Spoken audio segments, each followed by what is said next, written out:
Hello and welcome to Shift with Maddie. My name is Maddie, of course, and I am your host. I started this podcast a few months ago, which is wild to say now. So, to anyone who has been here all along, thank you so much. Also, to anyone who's new here, thank you. I am really working on growing this podcast at the minute. So, if you are here, then I'm very, very excited. I started this because I've been on a journey of self development for the last 2.5 years, and I had nowhere to put all this information. I'm now in a stage where I am using all of the skills I've learned to take on my biggest challenge yet, which is starting this page and this podcast and actually trying to start my own business for myself with no prior experience, let me tell you, of starting a business. I have no fucking clue what I'm doing, but I am learning as I go. And I really wanted to be able to share everything I've already learned, everything I'm learning now with the girlies. So if that sounds like a bit of you, then welcome to Shift with Maddie. So today's episode has actually been inspired by something I do quite a lot and something I really focus on quite naturally. But over the last week or so, I've really been implementing a daily practice, which I'm going to tell you about, which has made me realize how important this topic is. The podcast is called Becoming Her Now, or To Become Her Now. I'm still workshopping the name, so just bear with me there. It will be something along those lines. And the reason for that is that I'm a big believer of identity first change. And I'm going to go into that later. So if anyone is sitting there thinking, what the fuck is identity first change? Then please bear with me. I will go into that in the psychology section. But basically, I believe that to have the life you want, you need to become the person you want to be.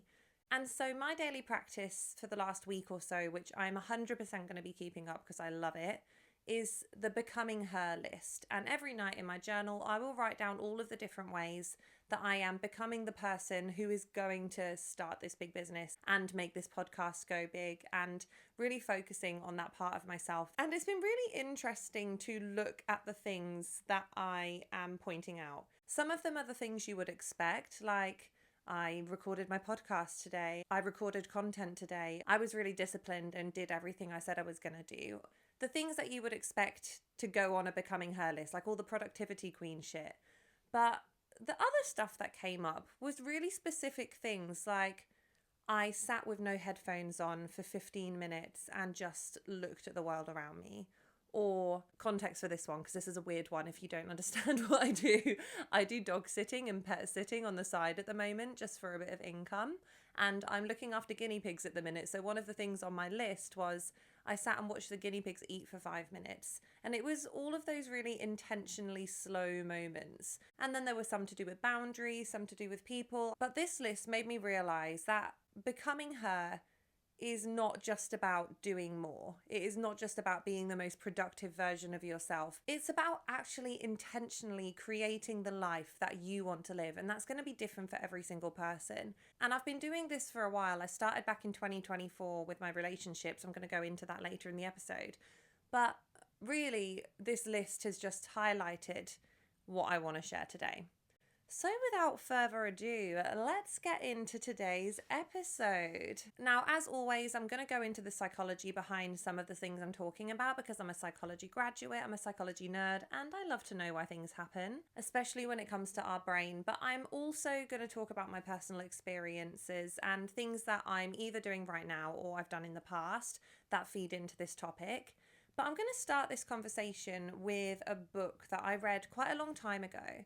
And this book is called 4,000 Weeks. I don't know if you've heard of it. And it's by someone called Oliver Burkeman.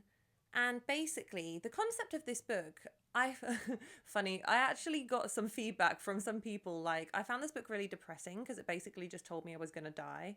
And I was like, that is so not what I got from that book. But essentially, the first chapter is telling you, bitch, you're going to die anyway. So you might as well do the shit you want to do. Is kind of what Oliver said. He didn't say bitch, but we all got the concept. I think Oliver would have been one of the girlies. Would have been. God, I don't think he's dead. Anyway, I'm going off on a tangent here. It's not important. But this book basically spoke about the fact that we have, 4,000 weeks in the average lifetime. And he goes on to say a lot of productivity tools are talking about doing more and fitting more into your day and how much can you fit into this time. When the reality is, we are ambitious people, especially if we're listening to a self-development podcast right now. We are ambitious people, but even as humans, we always want to achieve. And so we are never going to do everything that we want to do. And that's a really sad truth to come to sometimes. Sorry if I've just made your day depressing by being, we are never going to achieve everything that we want. Unfortunately, everything we do will come at the consequence of not doing something else. And really, productivity doesn't mean fitting in as much as possible until you die. It is about actually choosing what is important really intentionally and doing that and accepting that you won't do the rest. And I found that concept really, really touching. I actually did this as part of a self-development book club when I was back in corporate. I joined this thing where we did like a corporate self-development book, and this one just slid on in there, and I was like, okay, mindset, I'm here for it. I also read a book called The 7 Habits of Highly Effective Individuals, and I quite liked that one as well. So if you need any book recommendations, this is your podcast. I will always drop in the books I'm reading / have read. But going back to 4,000 Weeks, that really changed my mindset when I read it. And I definitely take things from what I learned in that book into consideration when I'm doing things now. And so linking that back to my Becoming Her checklist, when I was saying I sat in a restaurant and stared at a wall for 15 minutes instead of going on my phone, I didn't stare at a wall. I looked around, I engaged. Or watching the guinea pigs, like these slow, intentional moments that actually made me feel engaged and alive and connected with the world were just as important as all of the achievements. And it kind of links to that book. I haven't read it, but the one where it's like oh my goodness, I'm going to get the name wrong, but it's like the biggest regrets of the dying. And it's never how much did we achieve and all of the statuses and qualifications I achieved. All of the regrets of the dying are always spending time with people they loved and fulfilling their bigger purpose. Oh, that made me a bit emotional when I was talking about that. This might be another episode 6 where I start crying again. I'm going into my luteal phase, so it checks out. And I think how I linked that to my idea for this episode is, if time is finite and very choice-based, and we have to choose what we're going to prioritize in life at the expense of other things, then that is the biggest call for an identity-first shift that I have ever seen. Because the reality is, we always say, oh, when I have more time, I'll do this. When I have more money, I'll do this. When I have a boyfriend, I'll do this. But that's not true, because we will continue to prioritize the things that we already prioritize. And that might look different in different circumstances, but the person that we are and the things that we prioritize will stay the same regardless of situation. And that's how I linked onto that thread of being the person we want to be right now. Because we don't have time to fuck around. Not in a I don't have time to stare at the guinea pigs for 5 minutes way, because I'm teaching myself I do have time for that. My nervous system is allowed to not be in fight or flight all the time. Another episode. But if we want to do something, if something is important to us, then we can actually start doing that right now. So let's go into the psychology of this and talk about why the whole when I have X, then I will do Y doesn't really work. I talk about this a lot in my podcast, and I'll reference a couple of episodes if you're super interested in this topic. But essentially, our brain runs on automatic behaviours. And what I mean by that is that the majority of the things that we do on a day-to-day basis, whether that be what we do when we wake up in the morning, episode 7, or what we do when we feel tired, episode 2, me just repping my own episodes there. Girl, if you're not going to back yourself, then no one else will, okay? I'm backing my own episodes. Or how we relate to other people. All of these things, we don't consciously make decisions about most of them. Most of the time, we will run our lives on autopilot, allowing the things that we have ingrained in our basal ganglia, in that part of the brain that governs our automatic behaviours, to run the show.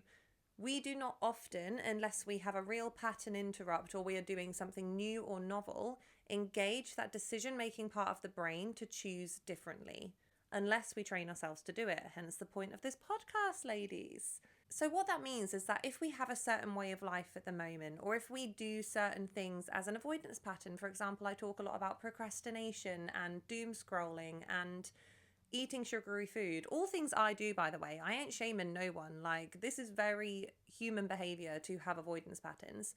But anything that we do on a regular basis is what we will continue to do unless we consciously change that. And there's psychological theories that suggest this. I talk a lot about Daryl Bem's self-perception theory, which is basically we infer our own identity by watching our own behavior. So we decide who we are based on what we do. If we are someone that goes to the gym 5 times a week, we'll probably infer that we are an active person. If we are someone who earns a lot of money in our career, then we might say we are a rich person or we are a successful person. And so why self-perception theory is so important when you think about who you're becoming is that if we base our identity on what we do, then what we do now is going to grow and become our identity later, if that makes sense. I'm not sure if I explained that well, actually. Maybe I should have rehearsed this before I came on the podcast.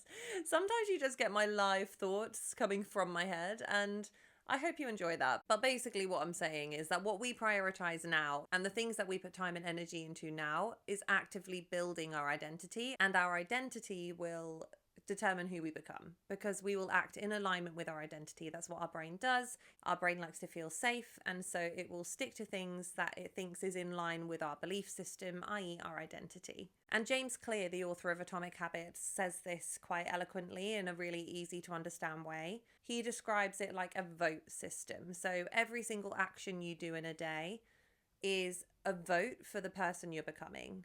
And so the aim isn't to be perfect. The aim is just to act in alignment with your higher self more than the other version or the version that you're outgrowing at the moment. So an easy example, fitness.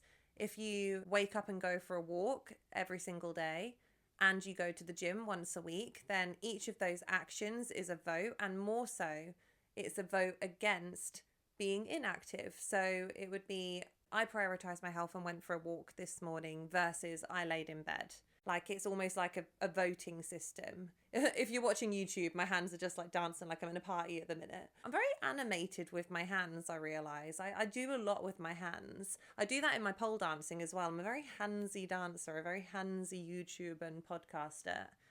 That sounds a bit dodgy, doesn't it? So back to Atomic Habits. It's basically a vote system about who you're becoming, and the fact that what you do now will determine the person that you are practicing becoming in the future.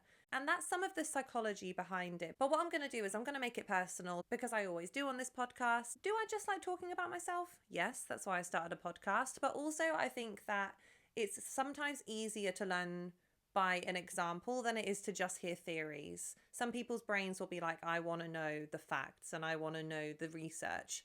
Whereas some people's brains will be like, I can't imagine this right now, and I need an actual example to show me. Like, it's all like different learning styles, isn't it? So I'm going to give you a couple that I've been working on / have worked on in the past. And then at the end of that, by the way, I'm going to give you a few tips, like I always do, of things you could implement today if you wanted to, that have helped me and that might help you as well. So the first example I'm going to start with in terms of becoming her now is my money.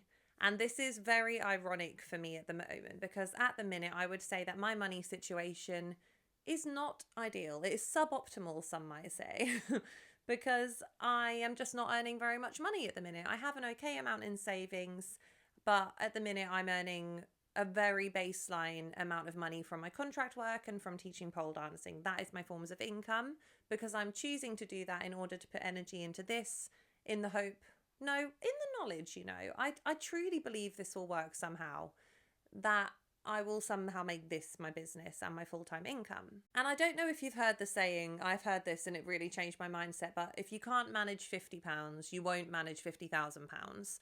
Basically, your relationship to money when you have no money will dictate your relationship to money when you have loads of money. And so, not saying I have no money at the moment. By the way, just as a side note to this, I am very open talking about finances. I know that a lot of the time people can find that quite an uncomfortable conversation. I think especially as women, we're not really taught to have conversations about money. We're told to keep our income secret. We're told to hand our financial problems over to men, let's be real, fucking men, or to other people, to experts, instead of actually understanding and being empowered with our own money. And that's something I'm really focusing on in myself, that I really want to be really financially literate and know where my investments are going, know what my money is doing, know how I can maximize the profit that I'm making. But I realized my relationship with money when I have money will only be as good as my relationship with my current money now, even if that is not as much as I hope to earn when I'm in my full swing. And I remember Denise Duffield Thomas referencing this in her book, Get Rich Lucky Bitch. If you've not read that book, I love it. It's all about the energetics of money and attracting more money and managing your money well. But it's really focused on women and sort of the societal pressures around women. I also listened to Tori Dunlap's podcast, The Financial Feminist. I really like that as well. But with Denise Duffield Thomas's book, I remember her doing a whole chapter on celebrity money scandals and those celebrities who would have like a one-hit wonder or would have a brief moment of fame, get loads and loads of money and fuck it all away in a year because they did not know how to manage their money. And if we energetically don't feel safe to hold money and don't understand our money and don't feel safe to understand our money, then no matter how much of it comes into our life, we will sabotage it and get rid of it. So that's what I've really been working on at the moment. And something I've really noticed this year, which I've been addressing actively, is that I can be quite an impulsive spender when I feel stressed, especially ironically when I feel stressed about money. I will spend money to distract myself from the fact that I am stressed about money. And it won't be massive spends. It's things that you might not even see as a problem in the small scale. So it'd be things like, oh, I'll just have an iced coffee for the 5th time this week. Oh, I can go out to dinner 3 times this week. That's totally fine. I can afford that. Oh, get the fancy nail care? Yeah, let's do that. That's definitely a priority cost right now. It's not like I'm going into debt and spending thousands and thousands. So you could kid yourself into saying, that's totally fine. You're spending within your means. But actually what I'm doing is I am returning to my energetic set point of how much I am allowing myself to have. And I will spend anything excess. And so back to the becoming her thing, I've realized, and one of my big things that I'm working on now very actively, I need to understand my money and manage my money right now when I don't have very much of it to prepare myself for when I do get money. Because if I'm the type of person that impulse spends and doesn't save and doesn't understand her investments now, that isn't going to change if I happen to make a lot of money in the near future. That isn't just going to happen. It's not going to be, oh, when I have money, then I'll do this. No. If I started making money next week and came into a load of money, I would do exactly the same thing as I do now. Or what I was doing anyway, just spending here, there, and everywhere. So that's something I'm really focusing on right now. And the next example, which is something I'm really, really proud of and something I talk about often, is romantic relationships. So just as a bit of a backstory for anyone who's new here, or for anyone who just wants a little bit of a refresher and a little bit of a goss, I went to Australia back in 2023. And before that, I would describe myself as a very busy person. I was the sort of person where if you wanted to make plans with me, then you were going to have to contact me like 2 months in advance. My schedule was full all the time. And I would always say to myself, oh, I'm going to focus on my self-care. I'm going to learn a new skill. I'm going to, I don't know what I said I was going to do, go camping. But I never did. I just did not have time for it. I never prioritized doing any of those things. And I just kind of let my default settings run the show. Again, episode 2 if you want more information on that. But then when I moved to Australia, I was starting to become really intentional with my time. That was one of the first things I wanted to target. Maybe even before the romantic relationships, actually. I kind of did them simultaneously, but I really wanted to become less busy because I just felt like life was living me, not the other way around. And when I started working on my romantic relationships and having a healthier relationship to dating, I started doing a practice which basically was solo dates. And the solo dates concept, it was really similar to the money concept in the sense that I was saying, oh, when I have a boyfriend, then I'll be able to spend time with them. When I have a boyfriend, then we'll go on 2 dates a week or something like that. And no, I fucking wouldn't. If my diary was so full that I couldn't see a friend for 2 months, there is no way that I would prioritize time for dating when a boyfriend came along. I was actively repelling finding a relationship because I simply did not prioritize the time. I did not treat it as a priority. And so I introduced solo dates. Once a week, without fail, I would just spend time by myself. And that didn't have to be going out. Like, it could just be staying at home and having a bath. But I actually kept that time free did not fill it with other things, kept it as a really sacred appointment with myself, because time is a void, and unless you spend time intentionally, it will be filled with something else. So that was something that was like really symbolic for me when I was like relearning how to date, along with loads of other identity practices. I actually, as a side note, I actually wrote an ebook about this. It was a guide to dating, and I got my friend to read it, who's a therapist, and she was like, "This is really good," and I got a few people to read it. It's actually a very good ebook, and it's all about learning to date in a healthier way and actually attracting the love that you deserve. I will publish that at some point. It's just not the time. I feel like it's convoluting my message at the minute. But as a side note, if anyone is listening to this and wants a copy of that, just message me on @shiftwithmaddie at Instagram, because yeah, I actually really like that book. Anyway, side note. And another thing I did with dating as it is kind of relevant. It's not so much about physically doing things, more about, no, I guess it is. I'll tell you about it and you can make a verdict. But another thing I did with dating is actually identifying what you're looking for from a relationship and providing those things to yourself. Because often when we are looking for something in a relationship, it can be from a place of lack. So an example would be, I want someone to offer me reassurance. Might translate to, I don't reassure myself enough and I'm looking to externalize that validation. And so actually, again, there's an exercise for this in the ebook if anyone wants it. But actually learning what we want and giving that to ourselves now, so that when we find the love that we want, it's an addition. It's to build our lives and make it better, as opposed to filling voids within ourselves. That's kind of like adjacent, like almost like an identity version of the concept of this episode. But that's another thing I did that I found really helpful. And it's been super important for me right now, especially as I'm in this situation at the minute. So I'm living at home. I don't have that much of an income. I'm starting something completely from scratch, and I'm learning on the go, literally learning new things every day. It's kind of mentally exhausting sometimes.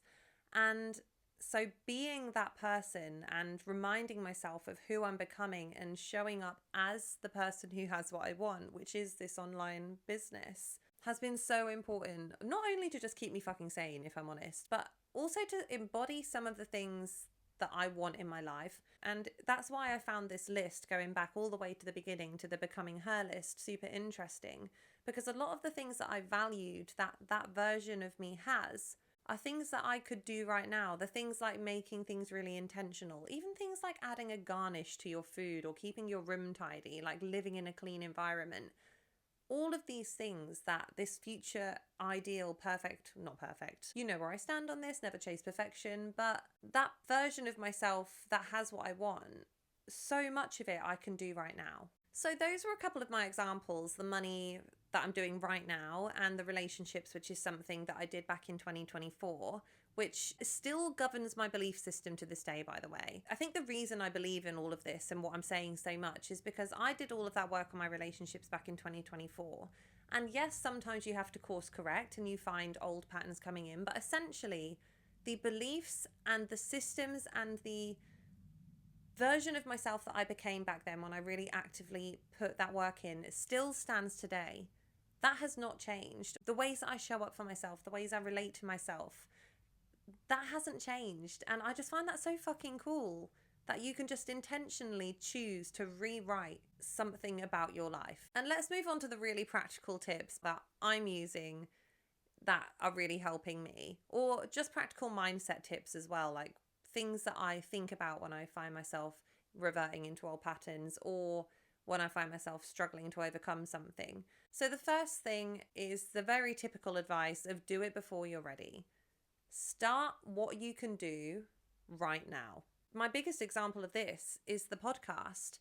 I wanted to start this podcast for fucking ages, and I told myself, oh, when I have a big Instagram following, I'll do this, or when I have a business, I'll do this. But the truth is, that's not true.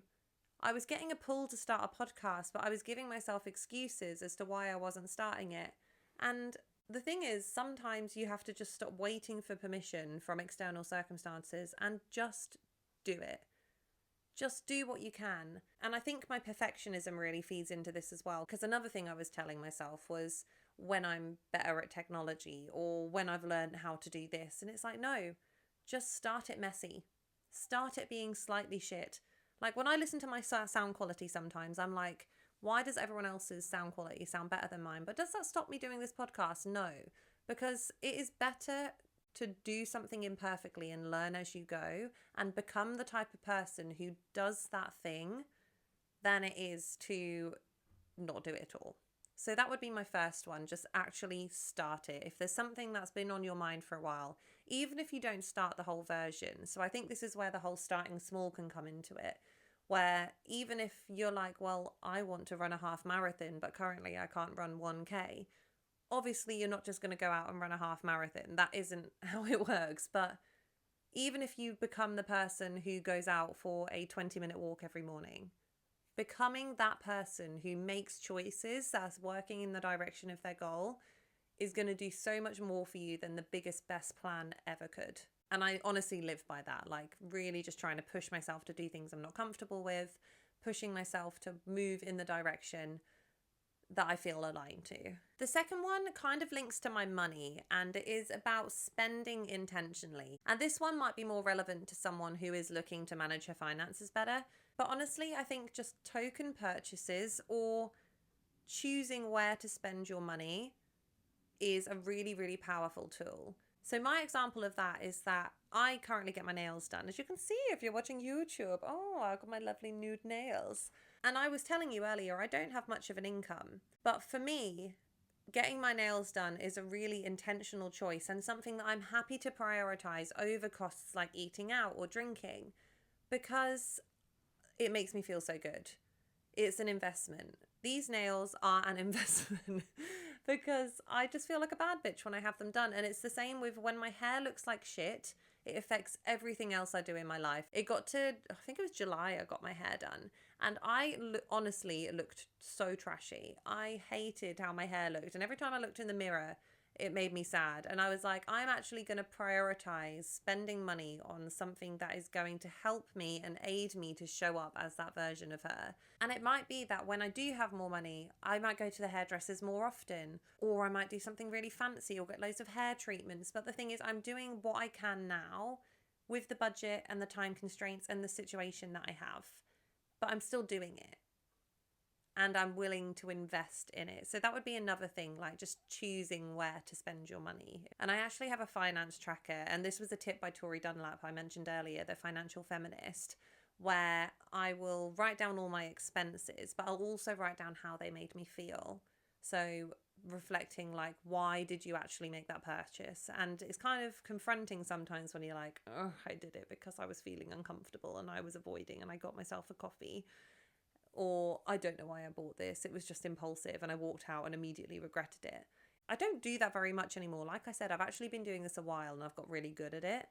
But I was a very big impulse spender. Nails and hair, they always come in the positive column, okay? They always make me feel better. They are never on the regret pile. The next one is the language that I use. And I think there's one phrase, especially when it comes to time management and actually choosing how to prioritize your time, that I really, really make sure I say now. And again, it can be quite confronting, but I'm prioritizing this or I'm not prioritizing this, instead of saying I don't have time to do this, because I don't want to be Molly May and say everyone has the same 24 hours in a day. Okay, I know that that's not the case.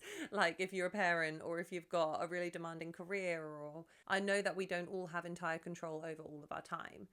But saying that, the time that you do have, it's so much more empowering to just embrace the fact that you do have control over that. And instead of saying, oh, I don't have time to catch up with you this week. Oh, I don't have time to go to the gym today. Oh, I don't have time. It's saying, I'm prioritizing this instead of going to the gym. I'm prioritizing this instead of catching up with my friends. I'm prioritizing this instead of working on my business today. And that can work in one of two ways. Either it can release the shame, because like we said at the beginning, we only have a limited amount of time. And I remember something that someone called Kate Northrup. There we go. I'm mixing two up. Kate Northrup said, and she's the author of a book called, I fucking forgot what that book is called. I've read the book. Oh my God, it's about cyclical living. What? Let It Be Easy? No, it's not that. Sorry, I've actually just totally fucking forgot the name of that book. So anyway, her name is Kate Northrup. I remember that. Oh, unless it was Let It Be Easy and it's a different... All right, you know what? Someone said this and it impacted me, but not enough to remember who they were.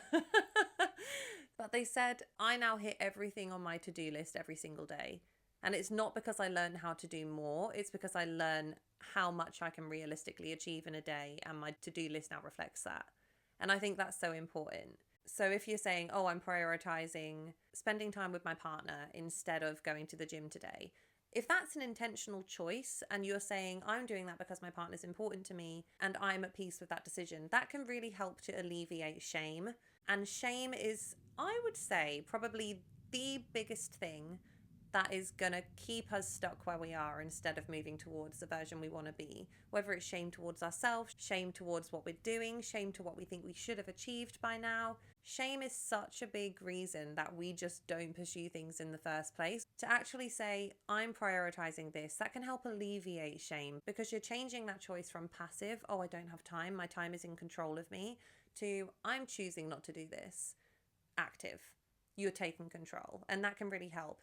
Alternatively, what it can do is it can start to make you realize, oh, okay, I'm not being her right now. Because if you're sitting there saying, I'm going to prioritize doom scrolling over going to the gym for the 4th night in a row, you kind of have to sit with that because it's not saying, oh, I don't have time to go to the gym, but actually you've spent 2 hours on your phone. It's saying, I have just actively made a decision to not go to the gym and scroll on my phone instead. And this is super important for me, the whole being intentional with my time, especially now I have total control of my time. No one tells you how hard it is to go from having a 9 to 5, having structure, having your set routine, to having literally fuck all routine and no one telling you what to do, no demands on your time. The only things I have set in stone in my week that are controlled by someone else are 2 pole classes on a Monday evening. And even then it's not really controlled by other people because I'm self-employed. I don't have to do them. Obviously I want to. Danny, if you're listening to this, I fucking love teaching at Elements. Don't fire me.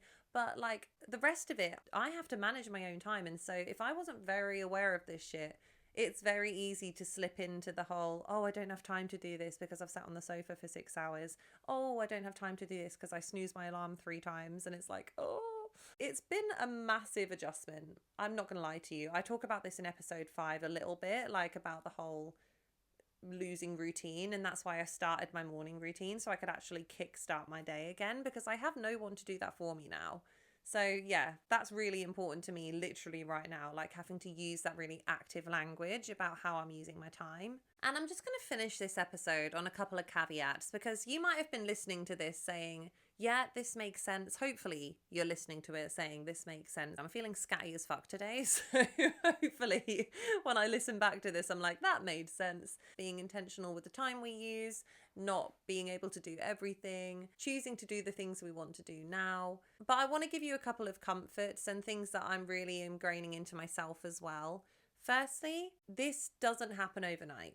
I think for self-development girlies who can be quite ambitious and really want to become the best versions of themselves and achieve as much as they can achieve, like we want to do well. And so we are probably the most susceptible people to trying to do everything all at once, getting 2 weeks down the line and giving up because we have tried to change too much at one point. So some of the things that I talk about that I've done took months to implement, especially the romantic relationship things. The morning routine, I'm really consistent with that now, but I started it, 6 weeks ago, whenever episode 7 was. And even now I'm having to tell myself the exact same thing because I'm trying to really increase my Instagram content and improve it at the moment. And every time I try to make a baby step, my brain goes, oh, but you could do this and this and this and this and this. And then I get overwhelmed and I have to take a step back and manage myself and say, Maddie, practice what you preach, baby steps, do it so that it feels safe. Our brain, first and foremost, wants us to feel safe, and safety equals familiarity to our brains.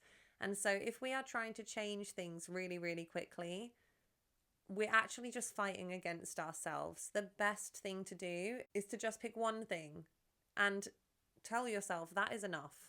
It is enough to do one thing. Yes, we're working towards that version of ourselves, but we can't do that if we keep getting 2 weeks down the line and giving up because we've overwhelmed ourselves. Slow and steady wins the race, especially when it comes to rewriting brain patterns. Just repeating little things over and over again and growing them over time.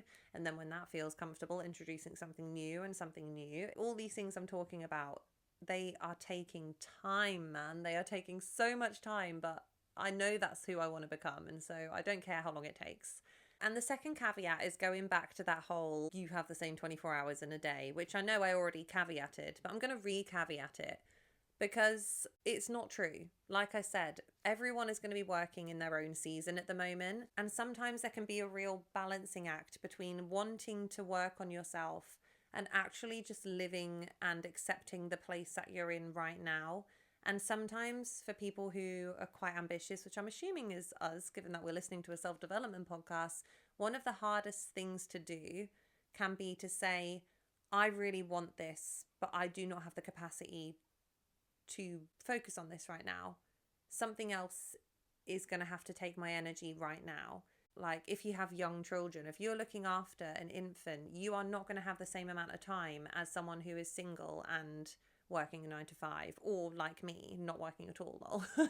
No, I'm doing contract work. Or even something more temporary. If you're planning a wedding, or if you're moving house or renovating a house, it's not your time to start a business, and that's so okay.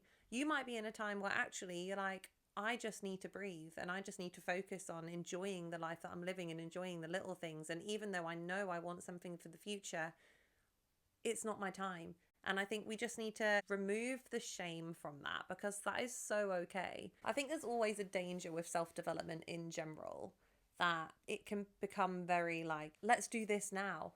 But actually, I think really, isn't our goal just to be happy? Isn't our goal just to live a life that feels like it's true to us? I think I went off on a tangent there, but basically what that one was respect where you're at right now. The thing that I've started to realize, and it became so glaringly obvious when I started doing that Becoming Her list, is that I actually just want to experience my life as well. Yes, I want to achieve all these things, but I actually also just want to be able to genuinely be happy in the moments that I have. That got really deep, and that took about 100 U-curves. I might have just been talking shit, or maybe that actually made some sense, and hopefully it did. Lol. We'll see.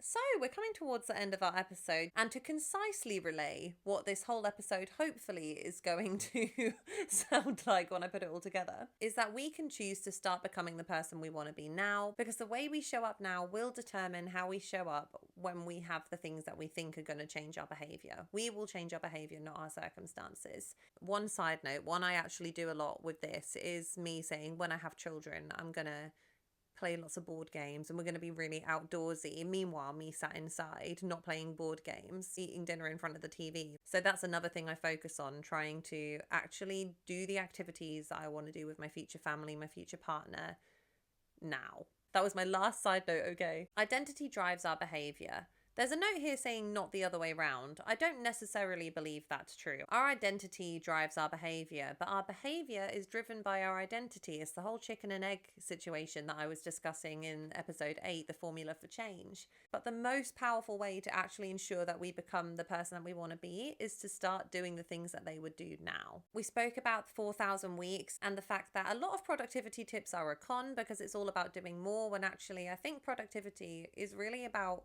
doing what's aligned. If we are already doing the most that we can do, and I can imagine a lot of people listening to this probably relate to the whole busyness thing and having things on all the time and being super productive, which is absolutely fine. But if we are doing as much as we can physically do now, the answer isn't to do more, it's to do less.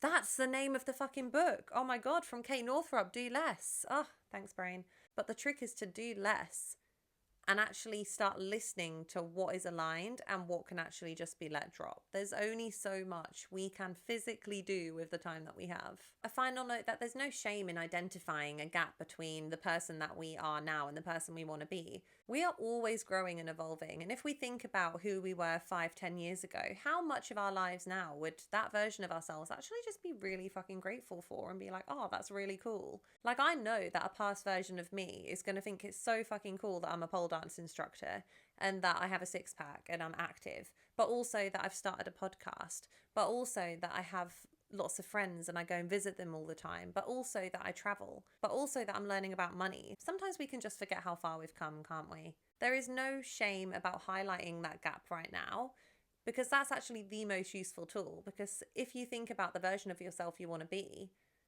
and actually start thinking about the behaviors you're doing right now that align with that version, then it is the best way to start actually analyzing what's important to you right now. If I look back on my list personally, like I said, some of it is recording this podcast, working hard towards my Instagram, but some of it is actually just taking intentional moments. Some of it is logging off at 7 p.m. and watching Rivals with a glass of wine. I want to be that bitch in the future as well. And if I keep overwhelming my nervous system, saying that, oh, well, when I have this many followers, then I'll start doing that. I don't know. I'm just not sold. I'm just trying to be her now within the constraints of my current circumstances. And I truly believe, and this is where this whole episode stemmed from and what I'm really, really focusing on at the minute, that if I am showing up as the person I want to be now and I'm learning the things that she knows and I am doing the things that she would do, even if it's not on the grand scale or to the bigger audience as she will have, I am laying the foundations and the groundworks so that I can just keep growing that. I'm training my brain to do these things automatically without me thinking about it, and to become the version of myself that does these things, even if it's just a mini version of it right now, so that that becomes my identity, and my identity will just continue to snowball and drive my behavior. That is really what I hope you got from this episode. So we have come to the end of the episode now. Thank you so much for listening. I'm so grateful to have you here. This one was really sparked about what I'm doing right now and something that I'm finding super, super helpful. That's what I like to share, things that I actually think are going to help, whether that's from my past. So some of my episodes will be about things that I've already kind of learned and mastered. Maybe you can call it mastered. And some things are about things I'm learning on the go. And I'm just happy to have you here. So if you did find this episode helpful, if you enjoyed it, then please do rate, review, and subscribe. I would love to be able to grow this podcast. So rating and reviewing, that just makes me more visible on platforms. So as people are searching for certain episodes or for self-development, I will just be more likely to come up for them so that they can find me as well. So if you enjoy it, then hopefully they will as well. I will be back next week with another episode. I release an episode every single Thursday. Thank you for listening to Shift with Maddie. I hope you have a wonderful rest of your week, and I will see you next time. Goodbye for now.